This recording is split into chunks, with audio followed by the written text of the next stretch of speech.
안녕하세요, 여러분. 구독과 좋아요 부탁드리고요. 상장한 지 얼마 안 된 기업들을 리뷰하고 있습니다.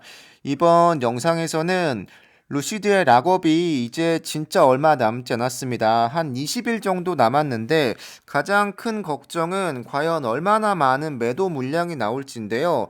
단기적으로 이 주식을 보유하고 계신 분들께는 해당이 없을 수 있지만 조금 길게 보시는 분들이라면 결국은 사우디의 국가 정책 방향과 맞닿은 부분이 분명히 있기 때문에 이 내용을 보시면 좀 도움이 되실 거라고 생각을 합니다. 최근에도 당연하겠지만 이 펀드가 매도했던 기업도 있습니다. 최근에 STC라는 텔레콤 기업 지분을 매각했는데요. 왜 그러냐고 하면 사우디 펀드가 앞으로 자국 내에서 더 많은 투자를 하기 위해서라고 밝혔는데 여기서 또 작은 포인트는 사우디 벤치마크보다 더 높은 성장을 기록했던 그 시점에 잘 팔았습니다. 또 이 기업을 굉장히 오래 보유했다고 밝혔는데 주가가 꽤 많이 올랐죠. 그러니까 좀 전통적인 기업치고는 꽤 많이 올라있던 상태에서 매도했다는 게 일단 중요한 포인트고요. 관련 기사 읽어드리면 다들 아시겠지만 사우디 쪽에서 계속해서 석유와 멀어지기 위한 여러 정책들을 좀 피고 있습니다. 자국 내에서 좀 산업을 다양하게 하기 위한 노력을 하고 있는데 그 계획에 따라 그렇다고 했고요. 25년까지 국내 경제에 굉장히 많은 투자를 하겠다고 밝혔습니다. 여기에 역시 루시드의 전기차 또 배터리 관련 기술이 포함이 됐다고 보고요. 사우디 쪽 펀드가 굉장히 오랜 기간 보유해온 기업의 지분을 매각했다고 밝혔습니다. 여기서 중요한 건 투자가 영원하지 않다는 겁니다. 당연한 이야기지만 여기서 포인트는 언젠가는 판다는 게 중요한 포인트인데요. 언젠가는 판다라는 게 이 텔레콤 기업에게는 현재였고요. 그리고 앞으로 루시드에게는 과연 언제일까가 궁금한 건데 간단히만 추측해 보자면 저의 이 논리로 한번 생각해 보자면 올해 투자해온 기업의 지분을 매각했습니다. 많이 매각을 했는데 왜 그러냐고 본다면 자국 내 새로운 투자를 위해서 매각을 했습니다. 그렇다면 새로운 투자는 전기차인데 물론 영원히 보유하지 않겠으나 루시드라는 기업을 현재 루시드가 과연 사업성을 얼마나 많이 보여주고 있으며 더 많은 성장 가능성이 있는 이 기업이 지금 팔기에 적합한 시점인가? 라는 게 약간 물음표인 거고, 물론 매도가 분명히 있을 겁니다. 네, 그렇지만 장기적으로 본다면 아직은 사우디 쪽 펀드에서는 매수할 시점이 아니라고 판단할 거라고 저는 생각을 하고 있고, 많이들 보신 기사겠지만 애플과의 폭스콘 기타 등등 해서 이 사우디 쪽에 이 공장 관련한 기사가 좀 나왔었습니다. 관련 내용을 보여드리면 전기차를 만들기 위한 합작 투자 회사를 논의 중이라고 이야기했었는데 이 석유에 의존했던 걸 좀 줄이기 위한 더 다각화하기 위한 방면과 정책으로 훨씬 더 많은 전기차 기업들을 또 완성차 기업들을 끌어들이고 있는 모습이죠. 이 벨로시티라는 새로운 법인을 만들어서 이 정책을 더 가속화할 것이라고 보여지는데요.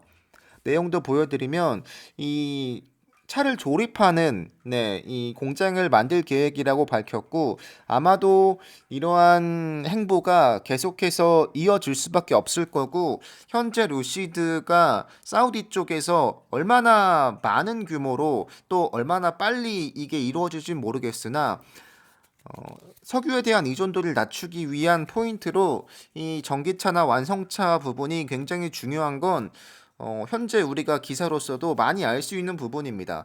하지만 이전에 이런 노력들은 대부분 실패했다고 밝혔는데 최근에 주목을 받고 있는 이유는 역시 루시드 때문에 그렇습니다. 네, 배터리 제조 공장을 개발하는 걸 검토하고 있다고 하는데 이 배터리 기술을 이 사우디 쪽에서 뭔가 유치하고 계속 개발하고 생산한다는 게 어떤 의미가 있는지 뒤에서 다시 한번 말씀드리겠습니다. 네.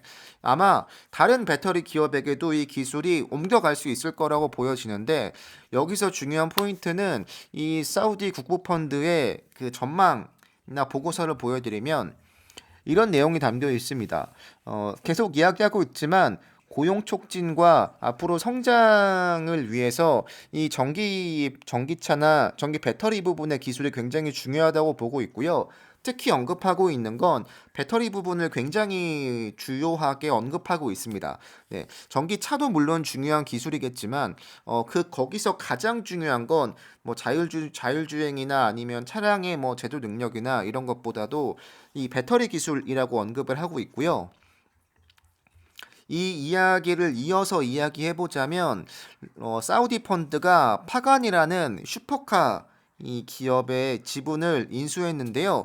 여기서 중요한 포인트는 BMW나 위에서 언급됐던 애플이나 폭스콘이나 이런 기업들과의 뭔가 파트너십이나 합작회사 등등 모두 언급이 되고 있는 모든 내용들은 결국은 자동차 관련 기술이라는 것과 또 배터리 관련 기술이라는 겁니다. 결국은 이런 기업들과 같이 일을 하고 자국으로 끌어들이면서 본인들의 나라에서 이러한 차량이 생산이 되고 기술이 개발되길 바라고 있다는 건데 중요한 건 이 파가니가 굉장히 고급 차이기 때문에 루시드보다 훨씬 더 비싼 차입니다. 일단 차량으로만 보자면 물론 기술력의 차이가 있겠으나 여기서 중요한 포인트가 이 기업은 수제 슈퍼카 브랜드라고 합니다. 저는 잘 몰랐지만 지분을 무려 30% 가량 매입했고요. 굉장히 많은 규모라고 볼 수 있죠. 3대 하이퍼카 회사라고 불린다고 하는데요. 한 대의 차량 가격이 15억이 넘는다고 합니다. 그리고 여기서 중요한 건 파가니와 루시드와의 공통점은 럭셔리 디자인을 추구한다는 점에 있다고 합니다. 그러니까 전기차 관련해서 아니면 현재 슈퍼카 부분에서 굉장히 고급화되어 있는 자동차 기업들과 손잡고 지분을 인수하고 또 계속 확보하고 파트너십 맺으면서 이쪽으로의 확장 가능성을 더 넓히고 있는 건데 루시드 모터스의 전기차 기술을 도입해서 파가니가 새로운 차량을 생산할 가능성을 배제할 수 없다고 언급하고 있습니다. 이 이야기인즉슨 이렇게 고가인 이 파간이라는 차량이 앞으로 루시드의 기술과 접목해서 차량이 나올 수 있다라는 좀 행복회를 돌려보자면 이런 가능성이 있다는 게 중요한 거고 결국은 이 사우디 국부펀드의 이 손 위에 있는 기업들이다 보니까 이 사우디 국부펀드의 어떤 정책 방향이나 아니면 자국 내에서의 활용성이나 여러 가지로 엮을 수 있는 부분이 많습니다. 그렇기 때문에 앞으로 충분히 가능성이 있을 거라고 보고 파가니는 앞으로 당연하겠지만 이 전기차 관련 기술이 필요하겠죠. 근데 충분히 서로의 어떤 요구 사항에 따라서 가능성이 분명히 있을 거라고 보고요.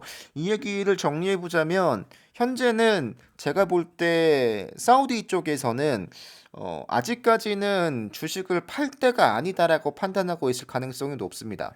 위에서 보여드렸지만 이 기업을 굉장히 오래 보유하고 있었고 그리고 판매했던 지분을 매각한 시점은 새로운 산업에 투자하기 위해서 그러니까 조금은 전통 산업에 가까운 기업 말고 앞으로는 더 신사업에 투자하기 위해서 지분을 매각하고 있다는 건데 이거를 다른 식으로 해석해 보자면 결국은 이 돈을 끌어와서 전기차에 투자한다는 거니까요. 제가 볼 때는 충분히 앞으로 루시드를 장기적으로 본다면 아직까지는 매도 시점은 아니라고 보고 훨씬 더 많은 수익을 내고 주가가 올랐을 때 그때쯤 돼서야 아마 아니면 더 신사업이 있을 때 현재 전기차가 굉장히 시장을 주도하는 흐름일 텐데 물론 이 투자가 루시드 같은 경우는 뭐 3년 전쯤에 이루어진 거죠. 아마도 그렇게 시장의 흐름을 바뀔 수 있는 무언가가 있지 않는 한 대규모의 주가 매도는 없지 않을까라는 생각을 개인적으로는 해봅니다. 좀 행복 회로를 많이 더하자면 그렇습니다. 그래서 이 내용을 말씀드리고 다른 소식이 있다면 다시 전해드리겠습니다. 여러분들 감사합니다.